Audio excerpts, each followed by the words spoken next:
vengo a hablar esta mañana de algo muy importante que ha sido muy importante para mí, para mi familia y para todo lo que estoy esperando aún, que todavía no, el Señor me lo ha dado, y aún las cosas que el Señor me dio. Soy muy agradecido con el Señor y yo sé que ustedes también.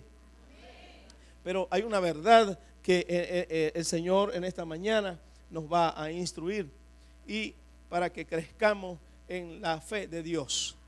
Voy a hablar sobre la fe y la gracia. No de un gracioso, es de una gracia. De una gracia divina. Y vamos a leer Romanos capítulo 5, verso 21. Abran sus Biblias. Romanos capítulo 5, verso 21. Y dice así la palabra de Dios en el nombre del Padre, del Hijo y del Espíritu Santo. Amén. A fin de que, así como reinó el pecado en la muerte, reine también la gracia que nos trae justificación y vida eterna por medio de Jesucristo nuestro Señor. Repita conmigo, la gracia que nos da el Señor nos trae justificación y vida eterna. ¿Lo cree? Okay. La salvación se produce como un don de la gracia de Dios, pero solo puede obtenerse por la respuesta humana de la fe. Para entender ese proceso de la salvación debemos comprender esas dos palabras, fe y gracia. Una vez en un servicio llega una hermana y le dice: pastor, soñé con una tela de araña. Dice el pastor: sí. Y la tela de araña estaba envolviendo mis pies. Bueno, hermana, tiene que orar. El otro domingo venía y le dice: pastor, la tela de araña ya va más de mi cintura. Ayuno y oración.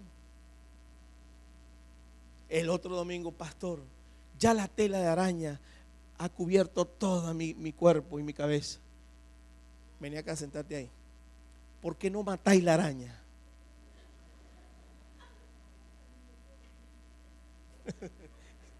Chico, y se ríe con gusto. Claro. ¿Cuál es tu situación? ¿Cuál es la situación en la cual te impide levantar manos santas al Señor? ¿Cuál es la situación humana que te impide creer al Señor Jesucristo? ¿Cuál es la situación en la cual no te deja ver tus sueños realizados? En esta mañana, si me permite, tengo un chopo preparado para matar a la bendita araña. Y hasta aquí. Cuando salgas de aquí, ya la araña está muerta. Ya no te va a envolver más. Así que, fe, Hebreos 11:1. Ahora bien, la fe es la garantía de lo que se espera, la certeza de lo que no se ve. Pero la fe es la garantía, es una garantía en la cual te dice que lo espiritual se va a cumplir en ti si tú lo crees.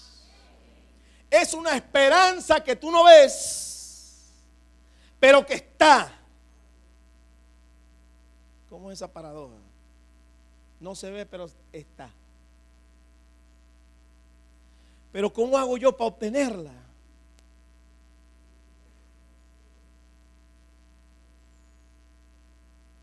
Una vez le llegó el hijo y le dijo: papi, yo quisiera saber qué es la fe.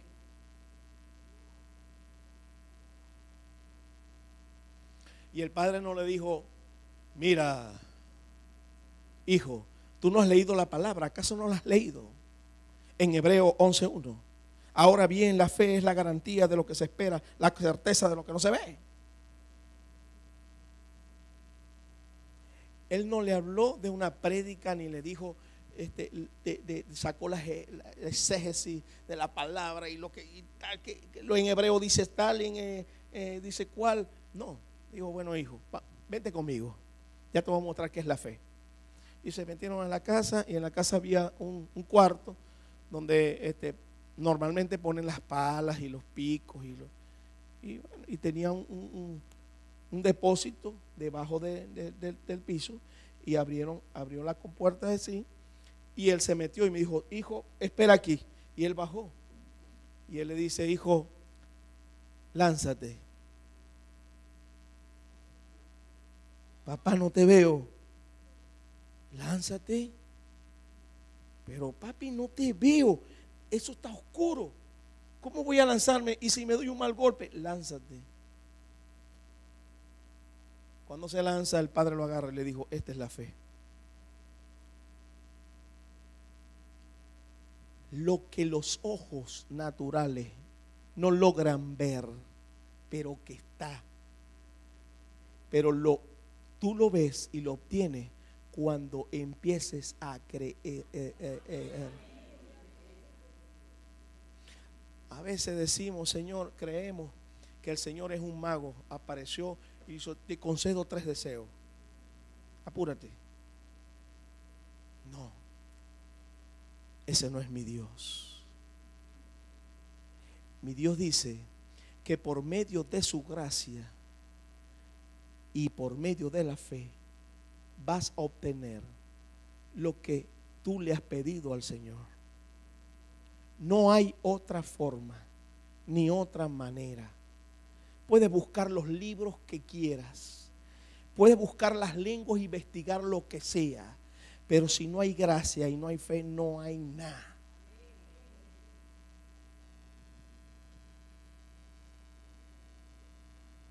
Definimos la garantía.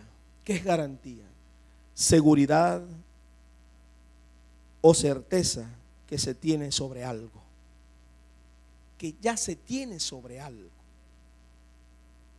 Nosotros estamos pidiendo por un sitio en la Coromoto para expandir el reino de los cielos, y el Señor ya habló y dijo que lo que nos iba a dar.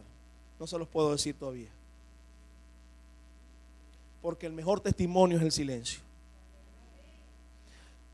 A veces tus sueños se los roba otro porque tú hablas. Yo hablaba y mis sueños no se hacían realidad porque otros los agarraban y se los llevaban. Pero el Señor nos habló y punto. No ores más por esto porque ya está. Pero Señor, mis ojos no lo ven y todavía no cabemos. Hay mucha gente que viene y ya el patio no me alcanza. Ya estaremos así arriba del techo y acomodaré arriba de los techos de la... Pero Señor, ya te lo di, punto.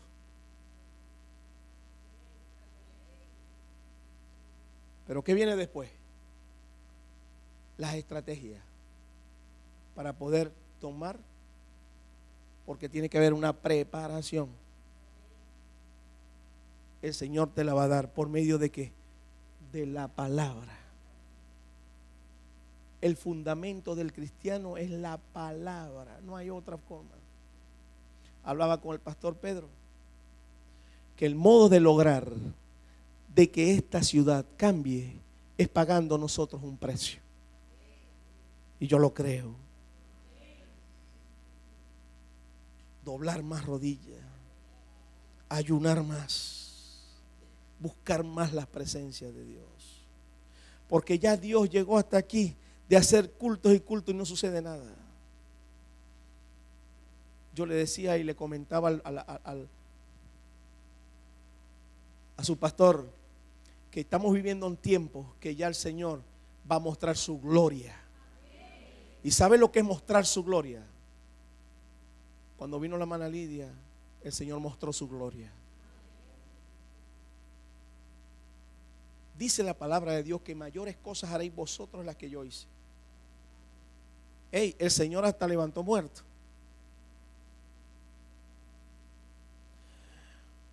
Hubo un accidente en Lara Zulia. ¡Pum! El chamo en el choque se volcó, quedó muerto. Pero lo conocía un primo mío y otro de la iglesia donde yo asistí antes. Y entre ellos empezaron a decir, Ellos me contaron eso a mí. Después yo, muerto la risa. Pero Dios me dio una lección allí.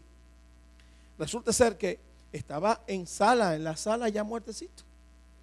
Y le dice uno al otro, mira, vos tenéis fe que si vamos allá le ponemos la mano y se levanta el muerto. Bueno, hermano, yo tengo a Jesucristo. Porque yo quiero ir, yo siento que quiero ir. Mayores cosas haréis vosotros de las que yo hice.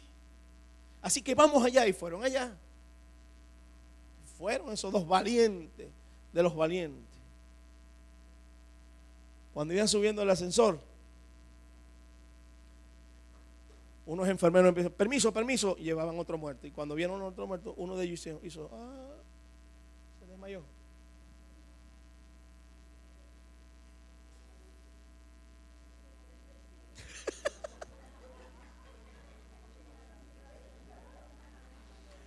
Y el otro, ¿dónde está tu fe? No, hombre, qué fe, vámonos.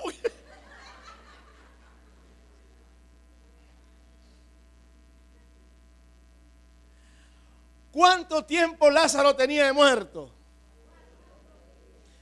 Y todavía iban allá y él decía, primero, ya va, espérate, ya voy. Cálmense, él no está muerto, tranquilo, cálmense. Y empezaba y estaba en sus cosas. Y cuando llegó allá, ¿qué le dijo? Lázaro, levántate y sal fuera. Señor, pues ya tiene días, ya está podrido ese hombre. Sal fuera. ¿Y qué hizo ese cuerpo?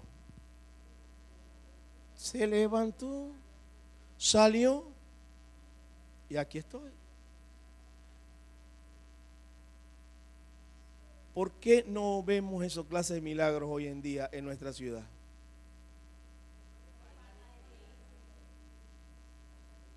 Llorando, el Señor me decía, muchos conocen de mí, muchos en esta ciudad conocen de mí, pero no me creen.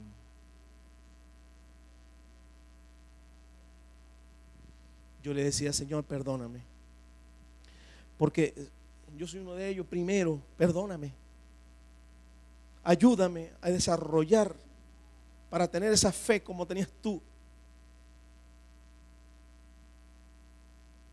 Y es lo que estamos estudiando. Es una certeza, seguridad, que cuando tú vayas a un enfermo y vayas a ministrarle sanidad, entonces que tu mente no te traicione. Dígame si no se levanta, dígame si se muere después que lloro, dígame eso, y dígame si se me traspasa esa enfermedad. Muchas cosas en el mundo humano y las lógicas humanas. Pero Dios vino a romper las lógicas humanas. Dios vino a decirte que por medio de la gracia y de la fe tú puedes hacer mayores cosas. Y que ya no sigas orando por lo que le has pedido por años, porque ya te lo concedió, pero en el tiempo de Él. Y cuando te venga, viene con un refrigerio a tu vida. Y tú dirás, a buena hora. Certeza, definición de certeza, conocimiento seguro y claro de algo. ¿Conocimiento de qué? De la palabra.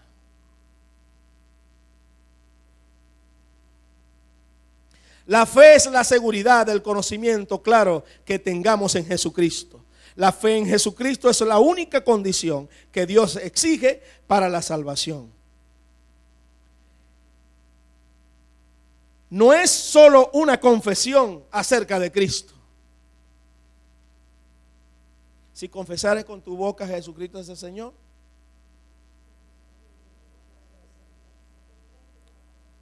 pero eso no queda hasta allí.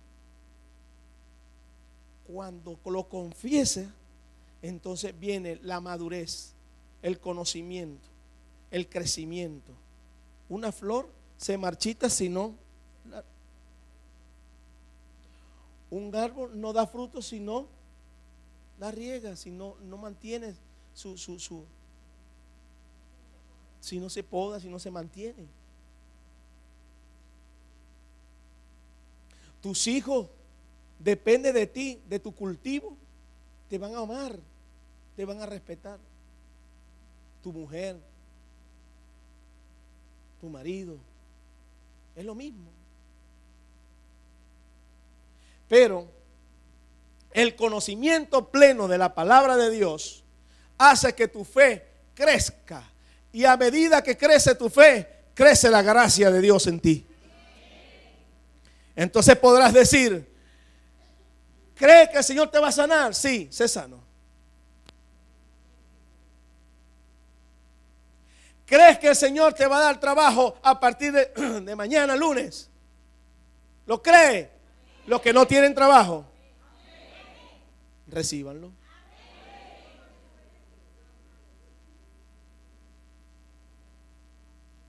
Más nada. ¿Creen que los que están enfermos que vinieron esta mañana van a ser sanos? ¿O son sanos? ¿O el Señor los sanó ya?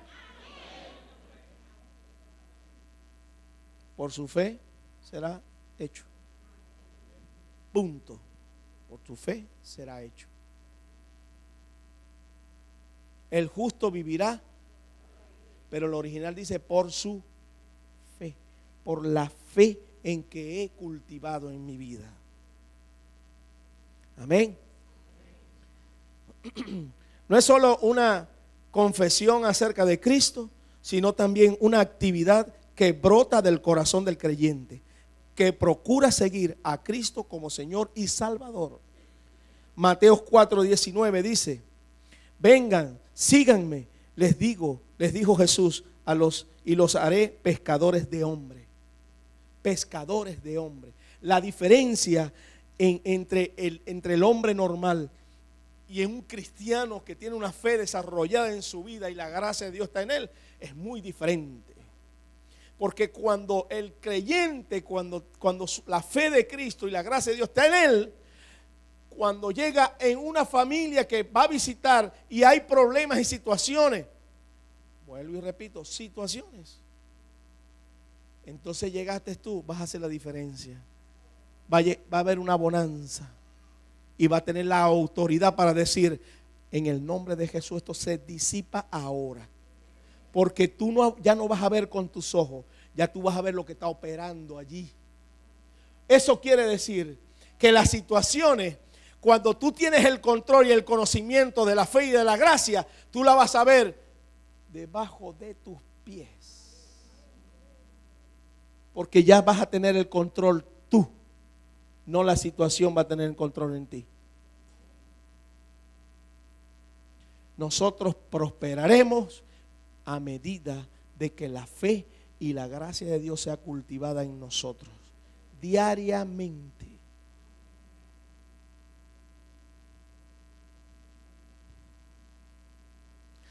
Definición de gracia: don o favor que se hace sin merecimiento particular, concesión gratuita. La gracia es una concesión gratuita que Dios te dio. Ahora, hay gracias que a algunos hermanos se les refleja más que a otros. No es porque sea más santo, no me toques porque te puedes caer y, no me saludes por allá. No, es que la gracia se ve tal como la presentamos. Pero hay gracias que están ocultas y no han sido desarrolladas y por eso no se ve. Se ve apagadita. Entonces, hay hermanos que te van a buscar porque tu fe se ha cultivado más que yo y te va a pedir auxilio. Pero es el tiempo ahora en que tú te levantes y así como ese hermano tiene fe, así tenga la fe también tú en Cristo Jesús. Que en las situaciones que tengas adversas en tu casa, tú te levantes y te pares y dices, hasta aquí. He visto que tú te has metido a mi familia. Te reprendo en el nombre de Jesús, porque tú lo que vas a ver es al que está molestando, no a tu familia, porque nunca es tu familia que molesta, sino lo que ya sabemos quién molesta para que tú caigas en enojo, en contienda y en desgracia. Pero cuando tú tienes el control, la certeza, la seguridad de que la palabra está en ti y vive en ti, tú vas a hacer la diferencia.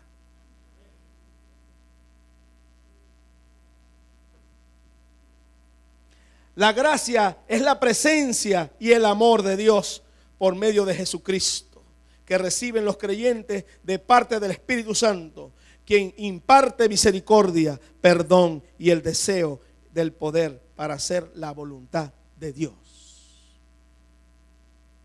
La gracia es el amor de Dios en ti y en mí. Ahora, ¿tú la puedes ver? Sí, eso se ve.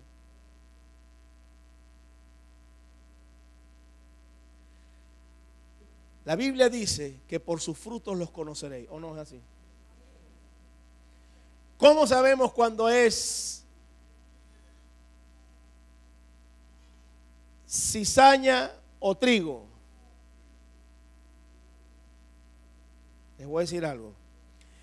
Todas dos crecen igualitas. Todas dos son igualitas. Es del mismo trigo. Pero una se inclina y la otra es erguida.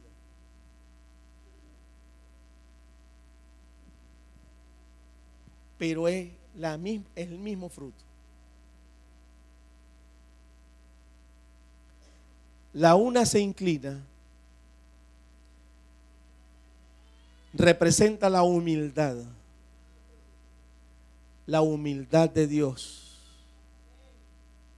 Que cuando alguien llega a ti porque cree, porque está seguro de que tú vas a tener una palabra que decirle, un aliento, y lo vas a levantar, y llegan a ti porque es que la gracia de Dios está tanto en ti que es que se ve, es notoria, y va a conseguir un aliciento a su vida.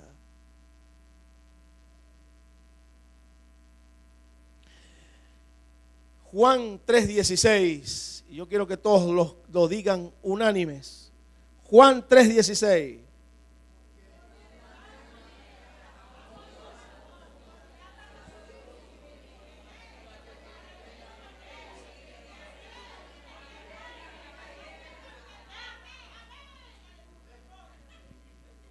Aleluya.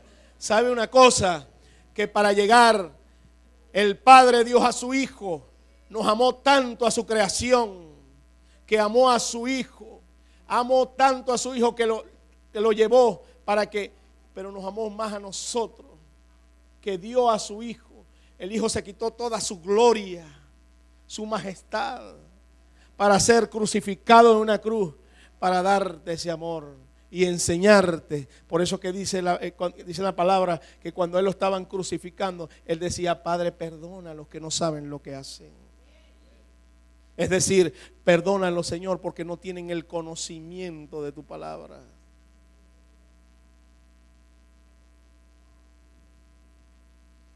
El amor. Es tan importante el amor de Dios en nuestras vidas que aún echa fuera el temor. Cuando Cristo deposita el amor a un creyente, ya el creyente no tiene más temor. Pero he visto creyentes que le tienen hasta pavor acostarse o dormir en un cuarto oscuro y tienen que prender la luz para poder dormir.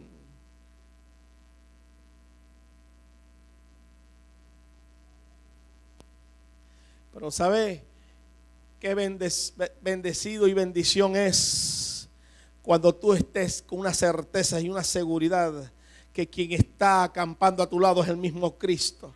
Que el que está acampando a tu lado es el ángel de Jehová. Y no obstante así, sino que el Señor envía todavía ángeles guerreros alrededor del reino de Él, del cielo, de su ministerio, alrededor de tu casa, de tu familia, de tus hijos y de todos tus bienes.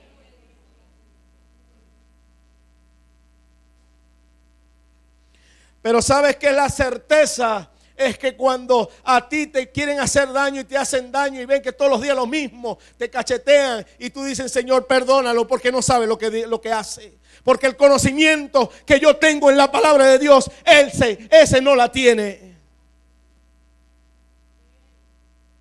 Pero somos más rápidos es contender y caer en el plan del enemigo y empezar a discutir igual que él y no llegamos a nada.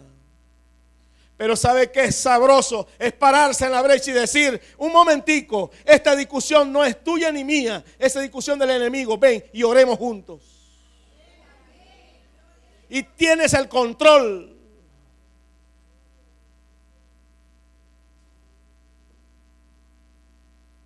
Una vez un testimonio que me contaron hace mucho tiempo. Aunque yo sea criado del evangelio desde los 7 años, no quiere decir que yo no tuve mis desviadas. Pero hace muchos años me contaron un testimonio que había una campaña bien grandísima hace muchos años. Y el predicador el evangelista estaba predicando sobre que el enemigo estaba debajo de nuestros pies. Y llegó una hermanita. No sé si son primas o no llega ni a prima. Pero una de esas que estaba dentro de la iglesia y servía al Señor, entre paréntesis, se había comprado una nave. Y fue cuando terminó el predicador. Le dijo, quiero hablar con usted. Dígame, pero pasa que estoy ocupado. No, quiero hablar con usted. Yo quiero que usted me bendiga mi carro que me acabo de comprar. Y resulta que cuando él fue a bendecir el carro era el que a él le gustaba. Tiene una debilidad por ese carro. Y cuando fue, le dijo, ¿lo quiere probar? Para que oremos por ese. Y él fue y lo probó. Y la muchacha empezó a atacarlo. El tipo cayó. Y después la muchacha le dijo, ¿quién está abajo de quién? ¿Me entiendes lo que yo te quiero decir? Dios nos está llamando a estos últimos tiempos, es que nos queda en esta tierra, a ser radicales, a ver las cosas malas y decir, esto es malo, a ver la iniquidad y decir, hermano, ya no tienes que estar en iniquidad, reprendo ahora esa iniquidad en el nombre de Jesús. Hermano, tienes que levantarte a orar, hermano, tienes que levantarte a ayunar, tienes que buscar a Cristo. Llegó ese tiempo, porque Dios quiere una iglesia santa, una iglesia sin manchas y sin arrugas. Por medio de la fe, de la gracia de Dios, del conocimiento pleno de la palabra, podemos ser victoriosos en Cristo Jesús. Dios da gracia a los creyentes para que sean libres del pecado. Romanos 6, 20 al 23. Romanos capítulo 6, versos 20 al 23. Cuando ustedes eran esclavos del pecado, estaban libres del dominio de la justicia. ¿Qué fruto cosechaban entonces? Cosas que ahora los avergüenzan y que conducen a la muerte. Pero ahora que has sido libertados o liberados del pecado y se han puesto al servicio de Dios, cosechan la santidad que conduce a la vida eterna, porque la paga del pecado es la muerte, mientras que la dádiva de Dios es vida eterna en Cristo Jesús, Señor nuestro. Para producir en los creyentes tanto el querer como el hacer, que se cumpla su buena voluntad, está en Filipenses 2:13. Dice así, pues Dios es quien produce a ustedes tanto el querer como el hacer para que se cumpla su buena voluntad. Así que la gracia de Dios se debe desear y buscar con diligencia. Hebreos 4:16 dice, así que acerquémonos confiadamente al trono de la gracia para recibir misericordia y hallar la gracia que nos ayude en el momento que más lo necesitemos. Yo no sé qué necesidad tienes, no sé en qué situación estás pasando, pero lo que sí sé es que matamos la araña, ya no nos teje más de la araña, nos vamos a levantar en fe y en gracia para obtener la victoria en Cristo Jesús. ¿Lo cree? Lo creemos y lo recibimos. Dígalo así. Lo creemos. Así que vivamos en esa fe en que Cristo nos enseñó, en amor, en justicia, en verdad, para el mayor crecimiento de la iglesia. Una familia sana es una iglesia sana. Pero todo comienza entre papá, mamá e hijos. Allí en la casa comienza todo.